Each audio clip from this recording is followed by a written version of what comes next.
Ty down here, other side. Obviously, it's been a little bit since we saw you fight here in Australia. Your last fight was back in the tiny octagon of the Apex. So how good does it feel to be fighting, back in Australia again? Yeah, good to fight back home. Good to be home. So I'm pumped.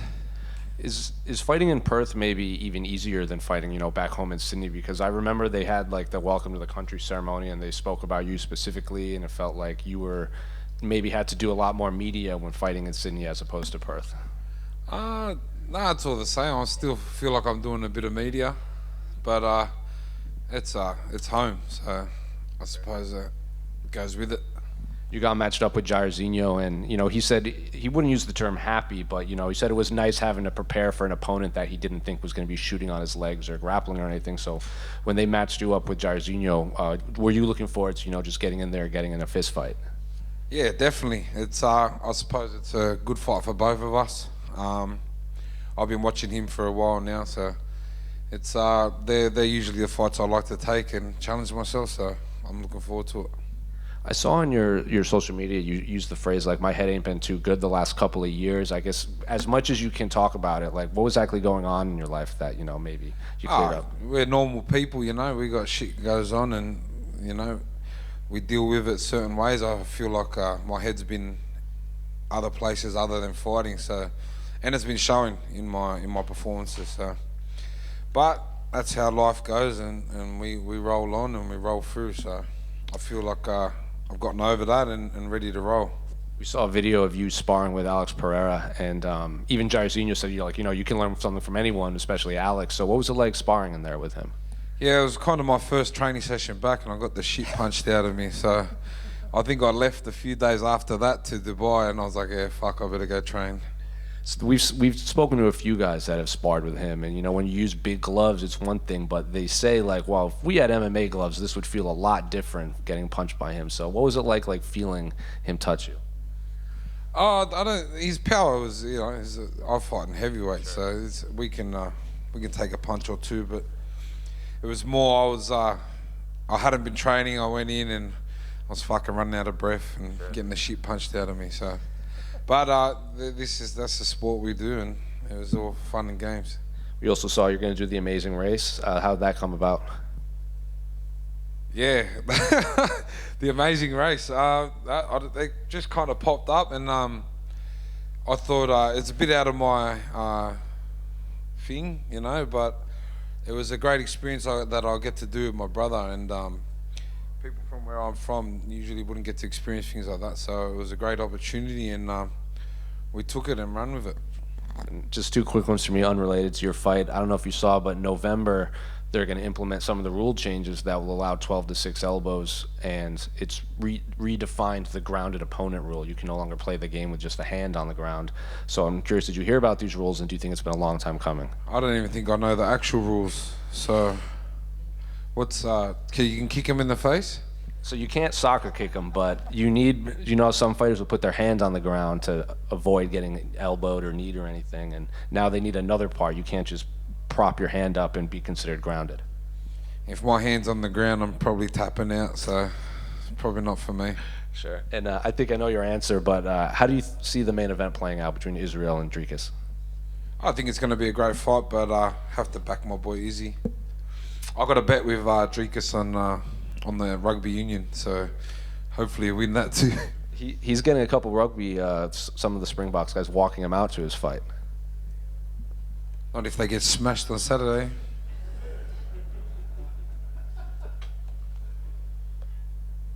Ty, back here. The last time you were in Australia, as mentioned, you were fighting in Sydney. I asked you about that, and I wasn't sure if you were still living out there, and you said everyone knows where I live. Since then, you have moved to Dubai. You're a man who reps Western Sydney through and through. Why make that decision, and how difficult was it? I didn't move there. I lived in Dubai for 3 years when I was on my little winning streak, and Dubai's just a real good place for me. I just go there. I just tune in, and I got one thing to think about, and that's fighting. When I'm home, I got friends, family. I got a few businesses that I have to, and when my head's all around, I'm not thinking about fighting. So And I'm a normal bloke, you know. There's parties, there's birthdays. Fuck, I'm usually the first one there. So to be away and to sacrifice those things, it's kind of better for me, and just keeps my head on the fight. What is the style of training you get out there? Just focused, I suppose. Fighting is a lot of a mental game, you know.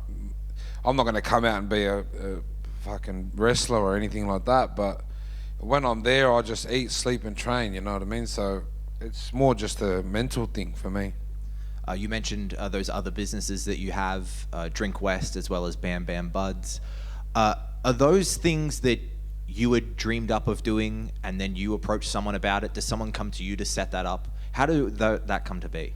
No, they're just things that I love, drinking piss and smoking weed.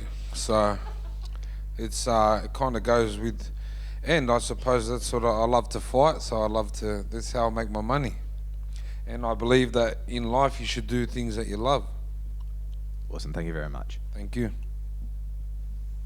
Tai, down here to your left. You mentioned, the little winning streak that you're on, obviously a 5-fight KO streak, and haven't been able to recapture that in the past few fights. But you have been here before, and that 5-fight winning streak came on the heels of that. So does that give you confidence to know that you've been in this exact situation before and you were able to turn it around in a big way? Oh, definitely there's some pressure, but I've been here before. I'm from Western Sydney. We're on the losing end of the spectrum, but we overcome, and that's what adversity is about, and we come out winners. So yeah, just I'm ready to come back now. Fucking losing shit. Tai, again, it was 2018 UFC 221, I believe it was, that you had a good win over here. You were probably robbed of a performance of the night bonus that night. Are you keen to get that back on this Sunday? Oh, extra money I'll never say no to, so I'm keen for actually at the moment, I think that's one thing we've been working on, is just staying, focused and winning, not having to go out there and trying to take someone's head off. But I kind of get to the mix a bit. And last year you were a guest fighter here for UFC 284. You did the shoey in front of the crowd. The crowd loved you. Obviously, you must be keen to get in there, get the job done, and get that shoey going after winning another fight. Definitely, it's been a while since drinks, so I'm keen to get a good win and get on it. We caught up at Welcome to Country this week. It was a fantastic ceremony. You also caught up with another talent in the boxing world who's been described as a generational talent in Alex Winwood. He's got a world title fight coming up on September 7. If he wins that fight, he will break the Australian record and get to a world title fight, 2 fights faster than Jeff Fennick did. So you've obviously had a quick chat to him, but what advice would you give someone like that who's heading into his first world title fight? No, Alex is a great fighter, and he can put them together really good, and I think he's on the right way. So shout out to my boy Alex. All the best for the weekend, Tai. Cheers, bro. Tai, I know you and yourself and Tyson Pedro mentioned last time in Sydney that you don't really like being called role models for people in Western Sydney, but do you kind of acknowledge that younger generations look up to you, and that there's been a massive surge in the popularity of MMA in general in Western Sydney since you have emerged? Oh, well, I think the highest number of UFC fighters have come out of Western Sydney. So, in Australia anyway, I think. James Tahuna, me, Tyson. We'll make up some more. Whitaker lives in Western Sydney, if that's Yeah, right. Whitaker, he's from Seatown. Mark, we'll claim more. But yeah, look, I get it like a role model, but I'm a normal person. I like to do normal things, and that all it is if chase what you love and do what you love, and that'll you can do whatever you want. Every time you fight, there's a video that surfaces on social media, and it's an Instagram live of you and I think you know where I'm going with this. That he comes up on your Instagram live and you're just pissing yourself laughing. I just want to know, have you ever talk to him? Yeah, I was going to say, have you ever reached out to him? Do you have a relationship with him? No, I talk with him. He sends me his raps. So I talk to a lot of my fans. Like I said, I'm just a normal bloke. I'm not too good for no one, unless you're a dickhead.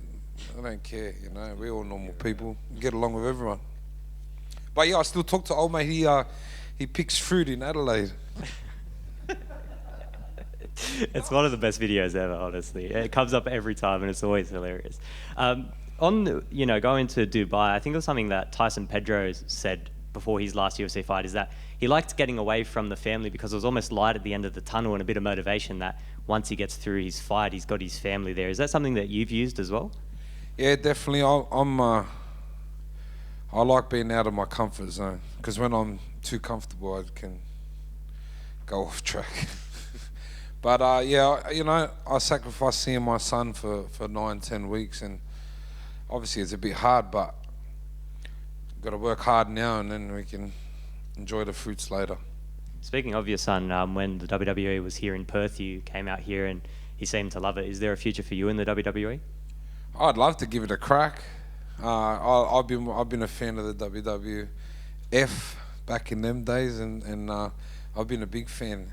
And obviously, there's a big Samoan community in the wrestling crowd, so I'm definitely keen. I don't know about my acting skills, but we'll have a crack. You can join the bloodline. I'll be the leader of the bloodline.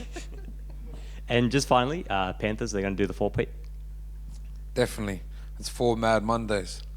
Thank you. Ty, just down here, that gentleman who sends you his rap songs, are they any good? I don't want to put him on blast right now, but my man's good. He's good. We just say he's good. Thank you. Thank you.